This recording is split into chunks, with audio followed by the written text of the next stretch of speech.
Hi friends, this is Chris Morgan and welcome to the new Dharma channel. Friends, ఈ రోజు వీడియోలో మనం 30 FPS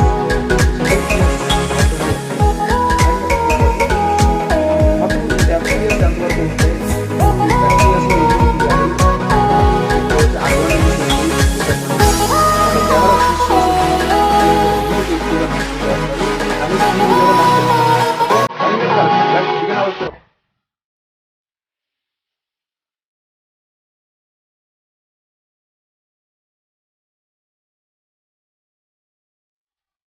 so చూడండి friends, first of all మనం ఒక కెమెరా కొంటున్నాం. ఒక కెమెరా కొనేటప్పుడు దాని యొక్క రెజల్యూషన్ ఎంతవరకు ఉంటుంది, ఎంతవరకు క్యాప్చర్ చేయగలుగుతుందో ఫస్ట్ మనం తెలుసుకుంటాం.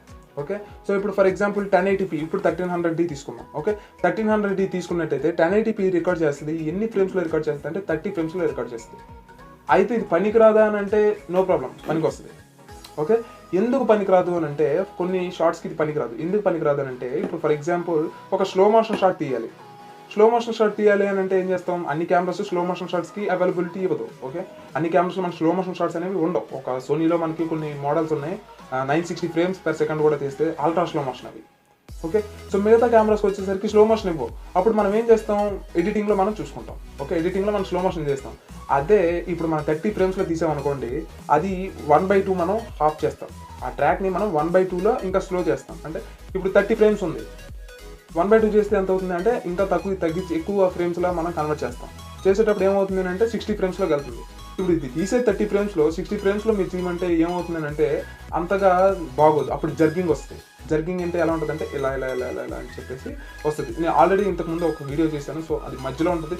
మీకు తెలియపోతే ఈ వీడియో మొత్తం కంప్లీట్గా చూడండి. మీకు 60 FPSకి 120 FPSకి 240 FPSకి మీకు తేడా తెలుసుకుంటుంది. ఓకే, ఇప్పుడు ఇది ప్రాబ్లం. నెక్స్ట్ ఏంటి అని అంటే 60 ఫ్రేమ్స్ ఉంది. ఓకే, ఈ 60 ఫ్రేమ్స్ని మీరు 120 ఫ్రేమ్స్లో కన్వర్ట్ చేస్తే స్లో మోషన్ వస్తుంది. First of all pure slow motion రావాలి అని అంటే మీరు 1/4లో చేయాలి. ఓకే, 1/4లో చేస్తే 30 ఫ్రేమ్స్లో మీరు తీసారనుకోండి. ఫస్ట్ ఆఫ్ ఆల్ 30 ఫ్రేమ్స్లో తీస్తే అది 1/4లో తీస్తే అప్పుడు అది 120 ఫ్రేమ్స్కి వెళ్తుంది. 30 ఫ్రేమ్స్ నుంచి 120 ఫ్రేమ్స్ మీరు editing source, okay, editing source ఏదైతే ఉందో అది సపోర్ట్ చేయదు. First of all number 1. And number 2 వచ్చేసి మనకి వచ్చినా కూడా జర్గింగ్ జెబ్రాస్ వచ్చేస్తుంటాయి నెంబర్ 2. సో అందుకే 30 ఫ్రేమ్స్ అనేది కంప్లీట్గా నెగ్లెక్ట్ చేసేయండి. ఓకే, 1080pలో రికార్డ్ చేసేటప్పుడు అందులో రాకపోతే 60 FPSలో రాకపోతే నెంబర్ 1. నెంబర్ 2, 60 ఫ్రేమ్స్లో తీయడం వల్ల ఏం జరుగుతుందంటే 60 ఫ్రేమ్స్ అయితే ఉంటున్నాయి. సో 120K కాబట్టి బై 2K కాబట్టి పెద్ద ప్రాబ్లం ఉండదు, మీకు అవుతుంది. ఇప్పుడు అదే 30 ఫ్రేమ్స్ని బై 2 చేశారనుకోండి, బై 2 చేస్తే ఎంత అవుతుంది, 60 అవుతుంది. ఓకే, ఇంటూ 2, ఓకే 60 అవుతుంది. సో 60 ఫ్రేమ్స్కి 30 ఫ్రేమ్స్కి పెద్ద తేడా ఏమన్నది కొంచెం బాగా వస్తుంది. అంటే అదే 120 ఫ్రేమ్స్లో కన్వర్ట్ చేయాలంటే డబల్ ట్రిబుల్ 4 సార్లు మీరు దాన్ని పెంచుతున్నారు. ఓకే, ఫ్రేమ్స్ని పెంచుతున్నారు. సో ఆ ఫ్రేమ్స్ పెంచేటప్పుడు కొన్ని ఫ్రేమ్స్ అయితే డ్రాప్ అవుతాయి. అందుకని మీకు అంత పర్ఫెక్ట్గా రాదు షార్ట్. అదే 60 ఫ్రేమ్స్ని మీరు 120 ఫ్రేమ్స్లో కన్వర్ట్ చేయొచ్చు. ఇంకా 1/4లో చేస్తే 240 ఫ్రేమ్స్లోకి వెళ్తుంది. అప్పుడు స్లో మోషన్ బాగానే వస్తుంది, కాకపోతే కొంచెం మీకు నోటీస్ అనేది అవుతుంది. సో జర్గింగ్ కూడా అక్కడ కూడా మీకు కొంచెం ఫ్రేమ్ డ్రాప్స్ అయితే అవుతాయి జర్గింగ్. సో ఏదైనా 120 ఫ్రేమ్స్లో అయితే మీకు పర్ఫెక్ట్గానే మంచి షార్ట్ అయితే వచ్చేస్తుంది. కాబట్టి 60 ఫ్రేమ్స్ మీరు ఎప్పుడైనా వీడియో రికార్డింగ్లో మనకి ఇది మెయిన్గా ఎక్కువగా వాడతారు. సో 4Kలో 60 ఫ్రేమ్స్లో రికార్డ్ చేస్తుందంటే మీరు 4K ప్యూర్ 4K. అది 4Kలో 30 ఫ్రేమ్స్ రికార్డ్ చేస్తుందంటే అది ప్యూర్ 4K కాదు. మీరు అది మనకు తీసుకున్నా వేస్టే. మీరు మళ్ళీ 1080pలోనే రికార్డ్ చేయాల్సి ఉంటుంది. ఓకే, ఫస్ట్ ఆఫ్ ఆల్ అది తెలుసుకోండి. And next second one, slow motion shots ఎవరైతే తీస్తారో వాళ్ళు ఖచ్చితంగా 60 FPS ఉన్న కెమెరాస్నే తీసుకోండి. ఓకే, స్లో మోషన్ షాట్ వాడతాను, ఓకే స్లో మోషన్ షాట్ నేను ఎడిట్ చేసుకుంటాను అని అంటే ఖచ్చితంగా వాళ్ళు 60 FPSలో ఉన్నదే తీసుకోండి. అండ్ నెంబర్ 3 వచ్చేసి మీరు ఎంతైనా చేయొచ్చు. మీరు 60 ఫ్రేమ్స్లో తీయొచ్చు, 120 ఫ్రేమ్స్లో తీయొచ్చు, 240 ఫ్రేమ్స్లో తీయచ్చు, ఇన్ని ఫ్రేమ్స్లోనే తీయొచ్చు. కానీ మీరు చివరికి తీసుకొచ్చేది 30 ఫ్రేమ్స్ అండ్ 24 ఫ్రేమ్స్లోకి వస్తేనే మీరు తీయాలనుకునేది చెప్పాలనుకునేది ఆడియన్కి రీచ్ అవుతుంది. చూడండి, కొన్ని సినిమాలు గుర్తుండవు. దానికి కారణం ఏంటంటే షార్ట్ ఫిల్మ్స్ గుర్తుండవు.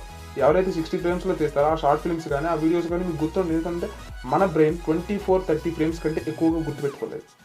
అలాంటిది మీరు 60 ఫ్రేమ్స్లో 120 ఫ్రేమ్స్లో చూపించారనుకోండి, వాడికి అసలు అర్థం కాదు, ఇంకా చిరాకు వస్తుంది. అన్నాలని చూస్తారు, ఎంతసేపు అని చూస్తారు. అదే స్లో మోషన్లో వీడియో తీస్తే మీకు చిరాకు వస్తుంది, ఇరిటేషన్ వస్తుంది, అన్నీ వస్తాయి. కాబట్టి కొన్ని చోట్ల మాత్రం స్లో మోషన్ షాట్స్ అనేవి మనకి వాడుతూ ఉంటాం. ఓకే, సో ఖచ్చితంగా మీరు మళ్ళీ మీకు 20 ఫ్రేమ్స్లోకి 30 ఫ్రేమ్స్లోకి తీయాలి. అప్పుడు మాత్రమే మీరు చెప్పాలనుకున్న షార్ట్ ఫిల్మ్ అవ్వచ్చు, లేదా అనుకుంటే యూట్యూబ్ వీడియో అవ్వచ్చు, ఏదైనా అవ్వచ్చు, పర్ఫెక్ట్గా అవతల వ్యక్తికి గుర్తుంటుంది, చూసే సబ్స్క్రైబర్కి గుర్తుంటుంది. లేదు అనుకుంటే మీరే లాస్ అవుతారు.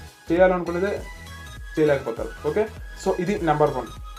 And 960 frames ultra slow motion. ఇప్పుడు ఫర్ ఎగ్జాంపుల్ నేను ఒక గాజు గ్లాస్ని పైనుంచి కిందకు వదిలేస్తే కింద గాజు గ్లాస్ పడి ఎక్స్ప్లోడ్ అవుతుంది. ఎక్స్ప్లోయిట్ అయ్యేటప్పుడు ఏం జరుగుతుంది అంటే గాజు ముక్కలు చక్క మంది తులుతాయి. సో వాటిని క్యాప్చర్ చేయాలి అంటే అల్ట్రా స్లో మోషన్ కెమెరాస్ కావాలి. అది మనకి సోనీలో ఉంటాయి. ఓకే, 1 lakh or 80,000 రూపీస్ ఉంటుంది ఆ కెమెరా. సో 960 ఫ్రేమ్స్లో అది మీకు రికార్డ్ చేస్తుంది. ఖచ్చితంగా మీకు ఈచ్ అండ్ ఎవ్రీ మూమెంట్ మీకు క్యాప్చర్ అవుతుంది. అది ఎలా అంటే ఇమేజ్ అనేది ఎక్కువగా ఓపెన్ అయ్యి ఎక్కువగా క్యాప్చర్ చేస్తుంది. ఇప్పుడు ఫర్ ఎగ్జాంపుల్ నేను ఎలాగే ఉన్నాను అనుకోండి, ఒక 1 minute వరకు నా 1 minuteలో ఏం జరుగుతుందో మొత్తం నాకు గుర్తుంటుంది. అదే నేను ఎలా అంటే నా ముందు నుంచి ఒక వేగ వెళ్ళిపోయింది అనుకోండి, నేను కళ్ళు మూసేటప్పుడు ఖచ్చితంగా నేను మర్చిపోతాను, నాకు తెలియని కూడా తెలియదు. సో అందుకే 960 ఫ్రేమ్స్ అంటే ఎక్కువగా సెన్సార్ అనేది ఎక్స్పోజ్ అవుతుంది, ఎక్కువగా డీటెయిల్స్ అనేది క్యాప్చర్ చేస్తుంది. సో ఇదనమాట. ఓకే, అండ్ ఈ వీడియో ద్వారా మీరు 60 ఫ్రేమ్స్ ఏంటి, 120, 60 దాటిన తర్వాత మీకు 60 అనేది కూడా నార్మల్గానే రికార్డ్ చేస్తుంది. ఓకే, 60 అనేది నార్మల్గా రికార్డ్ చేస్తుంది. 120 అనేది స్లో మోషన్ అనమాట, కంప్లీట్లీ స్లో మోషన్. 240 అనేది ఇంకా కంప్లీట్లీ స్లో మోషన్. 960 అనేది అసలు అల్ట్రా స్లో మోషన్. ఓకే, ఈ షార్ట్స్ మనకి ఫ్రేమ్స్ ఎంత పెరిగితే మనకి షార్ట్స్ అంత బాగా వస్తాయి, అంటే మన స్లో మోషన్ అంత బాగా వస్తుంది. కాబట్టి 60 ఫ్రేమ్స్లో తీస్తే ఏమవుతుంది అంటే స్లో మోషన్ కాదు, నార్మలే, కాకపోతే స్లో మోషన్ చేయడానికి అనువుగా ఉంటుంది. నెంబర్ 120 అనేది కంప్లీట్లీ ఇంకా స్లో మోషన్లోనే వస్తుంది. 120 ఫ్రేమ్స్ ఎవరైనా ఇస్తే, 240 ఫ్రేమ్స్ ఇస్తే ఇంకా స్లో మోషన్ వస్తుంది, 960 ఇస్తే ఇంకా స్లో మోషన్ వస్తుంది, అల్ట్రా స్లో మోషన్. ఓకే, మీకు అర్థమైంది కదా. సో 60 ఫ్రేమ్స్ అయితే స్లో మోషన్ కాదు, మీరు ఎడిటింగ్కి యూజ్ అవుతుందనే 60 ఫ్రేమ్స్ ఇస్తాడు. ఓకే, ఫ్రేమ్ డ్రాపేజ్ అవ్వకుండా. సో ఈ వీడియో ద్వారా మీరు 30 ఫ్రేమ్స్ అంటే ఏంటి, 60 ఫ్రేమ్స్ అంటే ఏంటి, వీటి యొక్క అడ్వాంటేజ్ ఏంటి అనేది తెలుసుకున్నారు కదా. ఏదైనా కెమెరా తీసుకునేటప్పుడు 60 ఫ్రేమ్స్లో ఉంటే తీసుకోండి, లేదనుకుంటే తీసుకోకండి. ఇన్ కేస్ అది 720లో కానీ మీకు సపోర్ట్ చేస్తే, కెనాన్లో 720లో కానీ మీకు సపోర్ట్ చేస్తే కెనాన్లో తీసుకోవచ్చు. ఎందుకంటే 720కి 1080కి పెద్ద తేడా ఏముండదు కెనాన్లో.